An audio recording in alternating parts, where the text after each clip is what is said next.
like to do is to make sure our eyelids are primed. So I use an eyeshadow primer to create a blank canvas, but also give us something to hold on to. So I've already applied that, and I use the Urban Decay Primer Potion. And the palette that we're using is by Wet n Wild. This is the Nude Awakening palette, which is one of my favorites by Wet n Wild. I'm going to start off with a blending brush. This is a very important brush. You need a good blending brush. This is one of my favorites. So I'm going to start with the top transition shade, which is a matte tone. Transition shades are typically kind of dull in color, but they create sort of a fade for us. So we want to apply this from the outer corner, working our way in the crease area. Now, if you start with your hand quite low, this will just help with your blending process, and then you can slowly bring your hand a little higher as you blend upwards. Just make sure you always leave a small gap under the brows. It should fade up to this point and then kind of disappear. If you work over and back in this general area, you'll end up depositing pigment in this area, and this is where we want it to be deposited in order to create that nice gentle fade and some shaping. Now I'm going to take a slightly smaller blending brush. You can use a flat brush for this, but I do like using a blending brush. And I'm going to take this beautiful sort of purpley deep tone, kind of plummy. I'm going to apply this on the outer corner of my eye and then blend across the lid. I want to keep the majority of the color on this outer edge, and then it should slowly fade into nothing as it gets to the inner corner. Making sure not to blend up too high though. Keep this on the lid.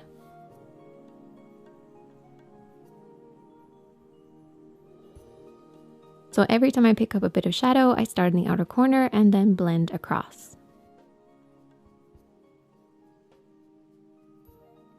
You also want to make sure you're keeping in that imaginary line from the edge of your nose, eye, and brow to create that nice lifted appearance.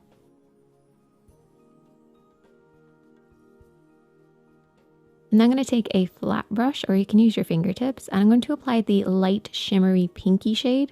And this is going to be applied from the inner corner, blending over across. So we're kind of working the opposite direction than we did with the plum shade, working from the inner corner and blending to the center. With the meeting area where the two shades meet, you want to very softly tap and very lightly blend the two shades together. You may need to apply a little bit more of one or a little bit more of the other, depends on how your actual blending technique is, but you basically want to make sure they fade into each other. Now for the fun bit, glitter. So I'm going to be taking the Blank Canvas Cosmetics White Diamond Glitter. This is a beautiful shade. They have a bunch of new glitters out. You have to check them out. They're beautiful. And I'm going to start on the inner corner and then blend across. Now you can use a little applicator, or you can use your brush or your fingertips to apply it. If you are using the applicator, because we have a darker pigment on the lid, make sure you're wiping the applicator before you put it back in. So I'm keeping the glitter on the lower part of the lid, so avoiding this area here, making sure to keep that area kind of dark and matte. And I'm going to take a slightly smaller brush, one of my favorites, and I'm just going to apply a little bit of brow highlight using the satin shade in the palette.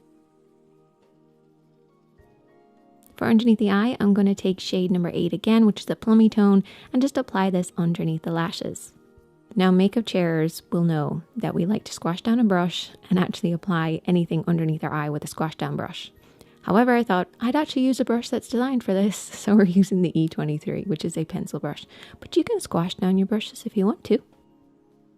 I then went ahead and applied some lashes and a little bit more glitter, stopping at the halfway point on the lower lid. And then there you go. That is the finished look. I really hope that you guys enjoyed this one. If you did, please give it a thumbs up. You can also check out some more of the glitter looks that I've